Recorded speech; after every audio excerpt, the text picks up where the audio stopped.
देश परेशान है, आक्रोशित है और हैरान है कि क्या कारण है प्रधानमंत्री किसी सवाल का जवाब देने को तैयार नहीं है। चीन पर संसद में चर्चा करने को तैयार नहीं है। 2 दिन पहले मैं और हमारे प्रभारी जयराम रमेश जी आपसे मुखातिब हुए थे, इसी मुद्दे पर हुए थे। हमने कई महत्वपूर्ण बिंदु इसमें उठाए थे। प्रधानमंत्री के चीन से जो घनिष्ठ संबंध हैं, आज से नहीं है, पिछले 20 सालों से जो उन्होंने संबंध चीन से बनाए हैं, चीन के राष्ट्रपति से बनाए हैं। जब प्रधानमंत्री गुजरात के मुख्यमंत्री थे और चीन के राष्ट्रपति एक आला पद पर थे, राष्ट्रपति नहीं बने थे, तब से आज तक जो उनके रिश्ते हैं, उन्हीं रिश्तों में एक राज छिपा है, जिस वजह से प्रधानमंत्री अपनी चुप्पी नहीं तोड़ते हैं। जयराम रमेश जी ने एक नारा दिया आज, प्रधानमंत्री चीन पर चुप्पी तोड़ो, भारत जोड़ो। मैं आपको 2013 में जो एक कैबिनेट डिसीजन मनमोहन सिंह सरकार ने लिया था, बड़ा महत्वपूर्ण निर्णय था, माउंटेन स्ट्राइक कोर, 90,000 सैनिकों का एक विशेष दस्ता, चीन के खतरे को दिमाग में रखते हुए यह निर्णय लिया गया था कि माउंटेन स्ट्राइक कोर बनाई जाए। 2013 में यह निर्णय हुआ। 2014 में हमारी सरकार जाने से पहले इसका एक डिवीजन बना कर गई, जिसके हेडक्वार्टर पश्चिम बंगाल में है।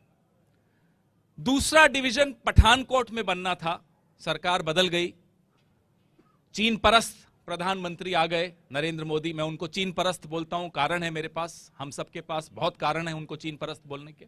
तो चीन परस्त प्रधानमंत्री नरेंद्र मोदी जी जब से प्रधानमंत्री बने, जो पठानकोट में माउंटेन स्ट्राइक कोर का दूसरा डिवीजन बनना था वो रोक दिया गया, फंड्स नहीं दिए गए, दूसरा डिवीजन नहीं बना, माउंटेन स्ट्राइक कोर को ठंडे बस्ते में डाल दिया गया। हम प्रधानमंत्री जी से पूछते हैं, जवाब दीजिए, दबाव किसका था आप पर? क्या चीन का दबाव था? आप अपनी ही सेना को कमजोर करने पर क्यों तुले हुए हो? क्या दबाव है आप पर चीन का?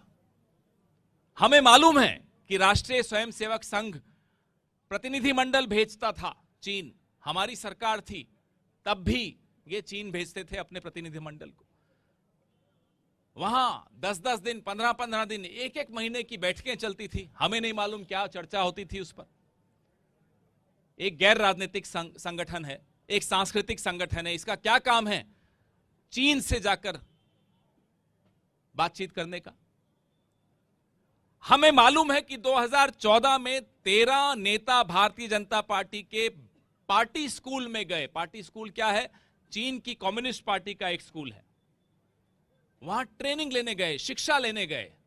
चीन की कम्युनिस्ट पार्टी से भारतीय जनता पार्टी के नेता शिक्षा लेने क्यों जाते हैं? क्या शिक्षा मिलती है उन्हें कि लौट कर आते हैं, माउंटेन स्ट्राइक कोर को रोक दिया जाता है, इसमें निर्णय लिए जाते हैं। मैंने आपको पिछले हफ्ते बताया, इसी हफ्ते बताया था दौसा में, कि कैसे चीन की कंपनियों को उपकृत किया जा रहा है, उनको ठेके दिए जा रहे हैं, ब्लैकलिस्टेड कंपनीज को ठेके दिए जा रहे हैं, गुजरात में दिए जा रहे हैं, पूरे हिंदुस्तान में दिए जा रहे हैं, प्राइम मिनिस्टर केयर फंड में उनसे पैसा लिया जा रहा है, अनाप शनाप हरकतें हो रही हैं, हमें किसी को देश में जानकारी नहीं मिल रही। विवेकानंद फाउंडेशन किसकी फाउंडेशन है? इस देश की नीति निर्धारण करने वाले कुछ लोग हैं जो रीढ़ की हड्डी हैं इस देश की, इस सरकार की। डोवल साहब की एक फाउंडेशन है, विवेकानंद फाउंडेशन। उसके क्या रिश्ते हैं चीन से, हम ये जानना चाहते हैं। प्रधानमंत्री चुप्पी तोड़िए, बताइए क्या रिश्ते हैं आपके खास जो हैं विवेकानंद फाउंडेशन के जो करता धरता हैं डोवल साहब। दूसरी फाउंडेशन है, इसी सरकार का उस पर पूरा वरदहस्त है, इंडिया फाउंडेशन, संघ के काफी लोग उसमें जुड़े हुए हैं। उसके क्या रिश्ते हैं चीन से? बार बार चीन क्यों जाती है वो फाउंडेशन? आज मैं आपको एक और खुलासा करने वाला हूं, महत्वपूर्ण खुलासा है, इस देश के लिए जरूरी है ये जानना। इस देश के विदेश मंत्री के सुपुत्र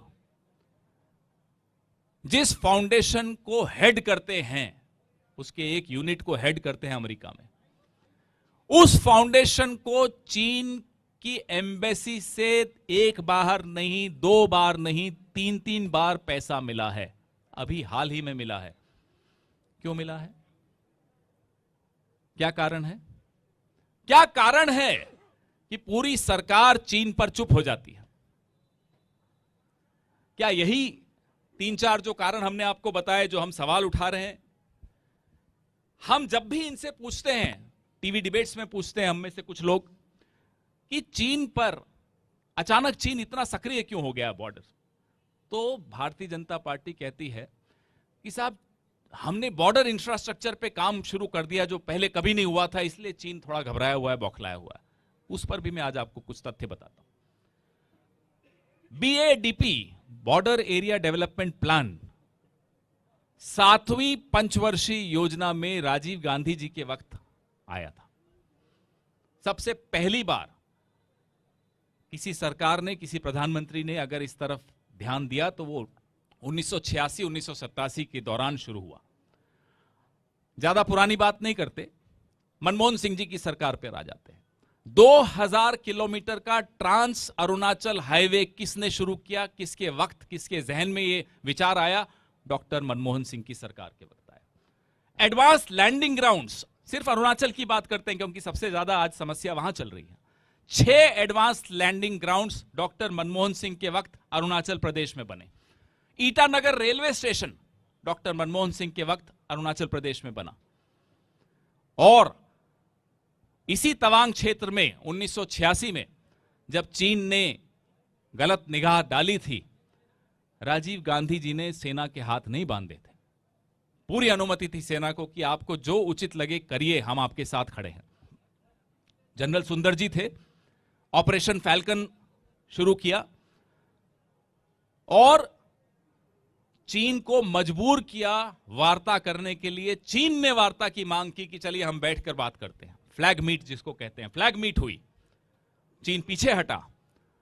राजीव गांधी वहीं नहीं रुक गए, अपनी पीठ थपथपाने नहीं घूम रहे थे पूरे देश में। उन्होंने उस मौके का फायदा उठाया, चीन पीछे हटा, अरुणाचल प्रदेश को राज्य का दर्जा दिया गया। इसको कहते हैं राजनीतिक इच्छा शक्ति। तो ये जो आपको सबको अनपढ़ मानते हैं ना पत्रकारों को, ये मोदी जी की एक विशेषता है, पत्रकारों को अनपढ़ मानते हैं। विपक्ष को तो अनपढ़ मानते ही, को भी अनपढ़ मानते हैं। जरा इनसे पूछिएगा कि 1986 का ऑपरेशन फैल्कन क्या था। पूछिएगा कि अरुणाचल प्रदेश को पूर्ण राज्य का दर्जा किसने दिया।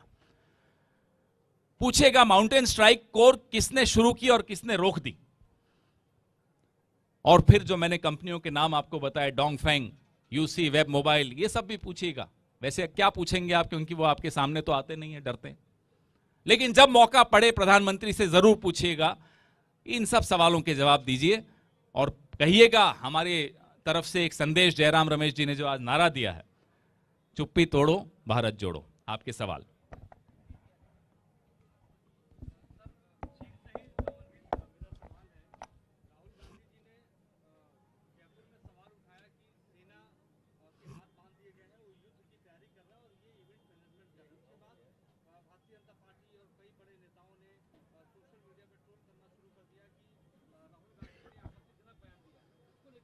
अरे आप जो कर रहे हैं वो आपत्तिजनक है, उस पर किसी को टिप्पणी नहीं करनी।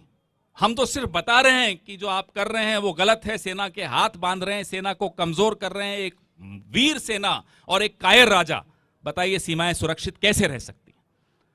हमारी आपत्ति राजा की कायरता से है। हमारी आपत्ति इससे है कि एक कायर राजा ने एक वीर सेना के हाथ बांध दिए हैं। तभी मैं आज आपको ऑपरेशन फैल्कन की बात याद दिला रहा हूं। कैसे राजीव गांधी जी के वक्त जनरल सुंदर जी के हाथ पूरी तरह से खुले थे और कैसे चीन पीछे हटा, इसी तवांग क्षेत्र से पीछे हटा। पीछे हटते ही हमने अरुणाचल। यह होता है एक मजबूत राजा, एक मजबूत सेना। हमारी आपत्ति राजा की कायरता से है, हमारी आपत्ति राजा की उन मजबूरियों से है जिसकी वजह से वो चीन के आगे न मुंह खोल सकता है, न चीन की आंखों में आंखें डालकर बात कर सकता है।